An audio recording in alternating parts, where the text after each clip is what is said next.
बारात में अगर सहबाला नहीं रहे तो बाराती नहीं जा पाएगा। राहुल गांधी वही सहबाला है। अगर दूल्हा नीतीश कुमार है तो सहबाला राहुल गांधी थे, लेकिन राहुल गांधी छटक गए। तो वैसी स्थिति में बारात जाएगा कैसे, और बारात जाएगा नहीं तो शादी होगा कैसे। शनिवार के दिन तक यानी 3 दिन पहले तक जो नीतीश कुमार 12 जून का नाम दोहराते नहीं थक रहे थे, पूरी जदयू 12 जून की विपक्षी एकता को लेकर पूरे जोश खरोश में थी, उसे अचानक सोमवार को ये बात का एहसास होता है कि राहुल गांधी बहुत व्यस्त हैं, मल्लिकार्जुन खड़गे बहुत व्यस्त हैं। 12 अप्रैल को जब पहली बार नीतीश कुमार और राहुल गांधी साथ बैठे थे, उस समय कर्नाटक में चुनाव प्रचार चल रहा था। परिणाम किसी को नहीं पता था, भविष्य किसी को नहीं पता था। लेकिन 13 मई की जो तारीख थी, उस दिन कर्नाटक में कांग्रेस ने अकेले फतह की, कर्नाटक चुनाव जीत गई और बड़ी जीत हुई, बड़ी मार्जिन की जीत थी। बीजेपी से लगभग दोगुना उनको सीट आया था। उसी दिन सारा गेम जो है ना वो नीतीश कुमार का बिगड़ गया। ममता बनर्जी ने एक बड़ी कूटनीतिक चाल चली नीतीश कुमार के साथ। ममता बनर्जी ने पटना में मीटिंग रखने का प्रपोजल ममता बनर्जी का ही था। और ये क्यों रखा गया? ताकि दिल्ली में जो कांग्रेस की मठाधीशी है कि कुछ भी होता है तो दिल्ली में ही बैठक होता है, वो तोड़ना था। राहुल गांधी को पटना बुलाना था, मल्लिकार्जुन खड़गे को पटना बुलाना था, नीचा दिखाना था कांग्रेस को, नीचा दिखाना था राहुल गांधी और मल्लिकार्जुन खड़गे को। ये पूरी कूटनीति थी ममता बनर्जी की, जो नीतीश कुमार नहीं समझ पाया। केसीआर के साथ नीतीश कुमार का मिलना ही पहला गलती थी। केसीआर से नीतीश कुमार मिले थे खुद को प्रधानमंत्री दावेदार बनाने के लिए, लेकिन केसीआर अपना ब्रांडिंग करके निकल गए। और ऐसा नहीं है कि विपक्षी एकता अगर अभी नीतीश बाबू करते तो इसमें ममता बनर्जी नहीं आती, अरविंद केजरीवाल नहीं आते, या फिर सपा से अखिलेश प्रसाद सिंह नहीं आते। सब लोग आते, लेकिन कांग्रेस नहीं आती। और कांग्रेस नहीं आती तो क्या मैसेज आता दिल्ली में कि नीतीश कुमार अब तीसरे मोर्चे की तैयारी कर रहे हैं, विपक्षी एकता नहीं कर रहे हैं। और ये गलती नीतीश कुमार नहीं करना चाहते हैं। 2 स्टेट में इलेक्शन है, छत्तीसगढ़ और राजस्थान। अगर वहां पर कांग्रेस लीड कर गई तो आप मानकर चलिए कि विपक्षी एकता असंभव हो जाएगा, असंभव। बिहार की राजधानी पटना में 12 जून को विपक्षी पार्टियों की बैठक होनी थी। इसको लेकर के तैयारी जदयू और आरजेडी की तरफ से की जा रही थी, लेकिन कल ही नीतीश कुमार ने इशारों में कह दिया कि 12 जून को जो मीटिंग होने वाली है उसके लिए ना तो राहुल गांधी के पास समय है और ना ही कांग्रेस के अध्यक्ष मल्लिकार्जुन खड़गे के पास है। इस बात की चर्चाएं पिछले कई दिनों से चल रही थी कि क्या राहुल गांधी जो विपक्षी एकता की मीटिंग है उसमें पहुंच रहे हैं। बहरहाल नीतीश कुमार ने कल इशारों में सब कुछ क्लियर कर दिया कि 12 जून को होने वाली बैठक जो है वो अब नहीं होगी। जाहिर सी बात है, जब बैठक नहीं होगी तो अब बीजेपी अपनी तैयारी जो है वो शुरू कर रही है 2024 के लिए। क्या तैयारी शुरू करेगी, किस तरीके से वो 2024 में अपनी पार्टी को मजबूत करेगी, चर्चा करेंगे। हमारे साथ है हमारे सहयोगी उदिप्त आर्यन। उदिप्त जी, अब तो विपक्षी पार्टियों की मीटिंग कैंसिल हो गई है, अब बीजेपी अपने किस तरीके से तैयारी करेगी? बीजेपी से पहले थोड़ा सा विपक्ष पे हम बात कर ही लेते हैं, क्योंकि 3-4 दिन हो भी गया हम लोग को विश्लेषण किए हुए, और विपक्षी एकता जो फेल कर गई है उस पर एक चर्चा तो होनी बनती है। अब देखिए, शनिवार के दिन तक, आज मंगलवार है, शनिवार के दिन तक यानी 3 दिन पहले तक जो नीतीश कुमार 12 जून का नाम दोहराते नहीं थक रहे थे, पूरी जदयू 12 जून की विपक्षी एकता को लेकर पूरे जोश खरोश में थी, उसे अचानक सोमवार को ये बात का एहसास होता है कि राहुल गांधी बहुत व्यस्त हैं, मल्लिकार्जुन खड़गे बहुत व्यस्त हैं। व्यवहारिक तरीके से क्या 2 दिन पहले तक आप ही अगर कोई ओकेजन कीजिएगा, आपको लगता है कि 2 दिन पहले तक आप इतना इल इन्फॉर्म्ड रहिएगा? ये संभव है क्या? देखिए, आप याद कीजिए रत्नेश कि 2 महीने पहले 12 अप्रैल को दिल्ली में राहुल गांधी और नीतीश कुमार की बैठक हुई थी। तारीख मुझे याद है, 12 अप्रैल को दिल्ली में मल्लिकार्जुन खड़गे, ललन सिंह, नीतीश कुमार और राहुल गांधी की बैठक हुई थी, फिर प्रेस वार्ता हुई थी। और उसके 1 महीने बाद चले आइए, 13 मई के दिन कर्नाटक का विधानसभा चुनाव परिणाम आता है, और उसके 1 महीने बाद अब 12 जून आने वाला है। मतलब 12 जून को बिहार में विपक्षी एकता की बैठक होने वाली थी। एक महीना में बदला क्या? 12 अप्रैल को जब पहली बार नीतीश कुमार और राहुल गांधी साथ बैठे थे, उस समय कर्नाटक में चुनाव प्रचार चल रहा था। परिणाम किसी को नहीं पता था, भविष्य किसी को नहीं पता था। लेकिन 13 मई की जो तारीख थी, उस दिन कर्नाटक में कांग्रेस ने अकेले फतह की, कर्नाटक चुनाव जीत गई और बड़ी जीत हुई, बड़ी मार्जिन की जीत थी। बीजेपी से लगभग दोगुना उनको सीट आया था। उसी दिन सारा गेम जो है ना वो नीतीश कुमार का बिगड़ गया। उसी दिन क्योंकि कांग्रेस जो हाशिए पर थी उसे पुनर्जीवन मिला कर्नाटक विधानसभा चुनाव के बाद। इनके अलावा और भी कुछ फैक्टर हुए जहां नीतीश कुमार फेल हो गए, जिसके चलते विपक्षी एकता विफल रही। पहला फैक्टर समझिए, केसीआर के साथ नीतीश कुमार का मिलना ही पहला गलती था। केसीआर से नीतीश कुमार मिले थे खुद को प्रधानमंत्री दावेदार बनाने के लिए, लेकिन केसीआर अपना ब्रांडिंग करके निकल गए। बीजू पटनायक से नीतीश कुमार का मिलना ललन सिंह का फजीहत हुआ। और सबसे बड़ी जो मेरे अनुसार जो गलती, राजनीतिक गलती नीतीश कुमार से हुई, वो ममता बनर्जी को साथ में लेकर उनसे राय विचार करके पटना में विपक्षी एकता की बैठक रखना। देखिए, ममता बनर्जी की पार्टी जो है तृणमूल कांग्रेस टीएमसी, उसका जन्म कांग्रेस से हुआ है। वाम दल और कांग्रेस दोनों की धुर विरोधी है ममता बनर्जी, इसमें कहीं कोई दो मत नहीं है। ममता बनर्जी का ही ये सलाह, देखिए ममता बनर्जी ने एक बड़ी कूटनीतिक चाल चली नीतीश कुमार के साथ। ममता बनर्जी ने पटना में मीटिंग रखने का प्रपोजल ममता बनर्जी का ही था। और ये क्यों रखा गया? ताकि दिल्ली में जो कांग्रेस की मठाधीशी है कि कुछ भी होता है तो दिल्ली में ही बैठक होता है, वो तोड़ना था। राहुल गांधी को पटना बुलाना था, मल्लिकार्जुन खड़गे को पटना बुलाना था, नीचा दिखाना था कांग्रेस को, नीचा दिखाना था राहुल गांधी और मल्लिकार्जुन खड़गे को।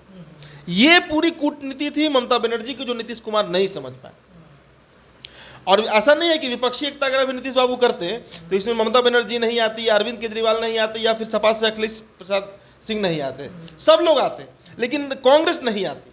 और कांग्रेस नहीं आती तो क्या मैसेज आता दिल्ली में कि नीतीश कुमार अब तीसरे मोर्चे की तैयारी कर रहे हैं, विपक्षी एकता नहीं कर रहे हैं। और ये गलती नीतीश कुमार नहीं करना चाहते हैं। क्लियर बात समझ लीजिए। यही सब कारण रहा कि विपक्षी एकता जो है वो पूरी तरह विफल हो गया। और अब जो अंतिम के 4 महीने बचेंगे लोकसभा के पहले, वो बड़ा निर्णायक होगा। कारण है कि वो 4 महीने में 2 स्टेट में इलेक्शन है, छत्तीसगढ़ और राजस्थान। अगर वहां पर कांग्रेस लीड कर गई तो आप मानकर चलिए कि विपक्षी एकता असंभव हो जाएगा। असंभव। कांग्रेस क्यों भाई इनको चेहरा बनाएगी, नीतीश कुमार को या किसी को चेहरा क्यों बनाएगी?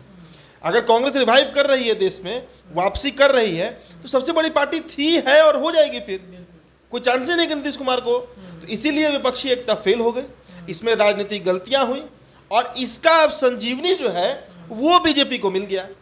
बीजेपी तो ये चाह ही रहा था कि किसी भी तरह से, सुशील कुमार मोदी ने इस पर टिप्पणी भी की थी कि विपक्षी एकता करना देश में तराजू में मेढक तोलने जैसा है। वो बात सही भी हो गया। सारे मेढक तो नहीं भागे, लेकिन जो मेन मेढक था, कहते हैं ना कि बारात में अगर सहबाला नहीं रहे तो बाराती नहीं जा पाएगा।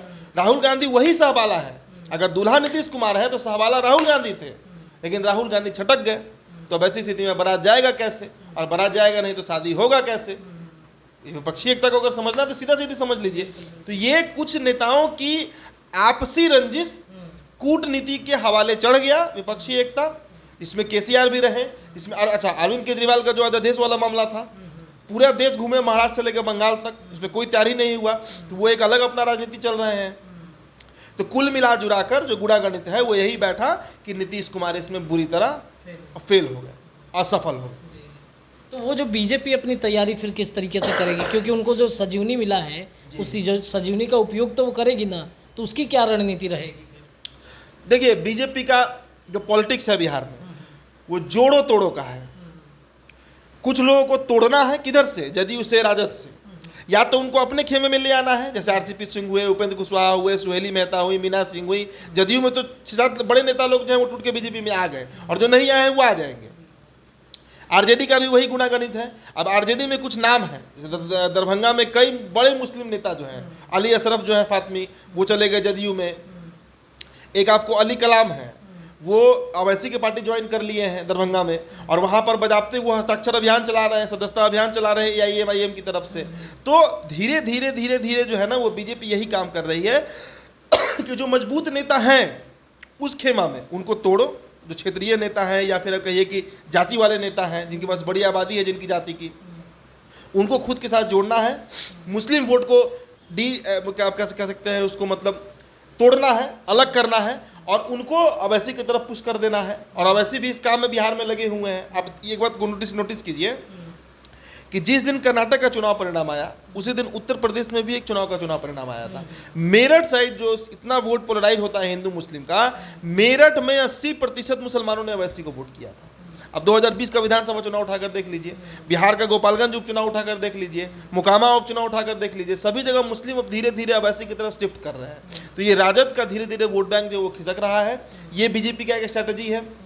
उपेंद्र कुशवाहा आरसीपी के माध्यम से कुश और लव का वोट तोड़ना है। मुकेश सहनी को बीजेपी में लगभग उनकी एंट्री अब हो ही रही है। जीतन राम मांझी ने तो कंफर्म कर दिया है, जीतन राम मांझी ने तो 5 सीट मांगा था, पार्टी से गठबंधन से निकलना था तो कोई बहाना चाहिए था, तो 5 सीट जीतन राम मांझी का मांग था।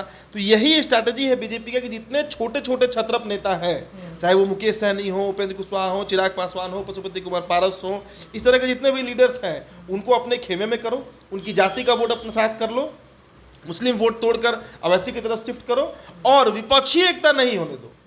और बीजेपी ने विपक्षी एकता में कहीं कोई दखल भी नहीं किया, लेकिन अपनी गलती से कहिए या कहिए कि दुर्भाग्यवश विपक्षी एकता असफल हो गया। कांग्रेस मानने को तैयार नहीं है। और क्लियर समझिए, मैंने चर्चा के सबसे शुरुआत में क्या कहा था कि शनिवार तक जो नीतीश कुमार 12 जून की बैठक का बार बार जिक्र कर रहे थे, उनको अचानक सोमवार को 2 दिन के बाद ही ये बात क्यों समझ में आ गया कि राहुल गांधी बहुत व्यस्त है।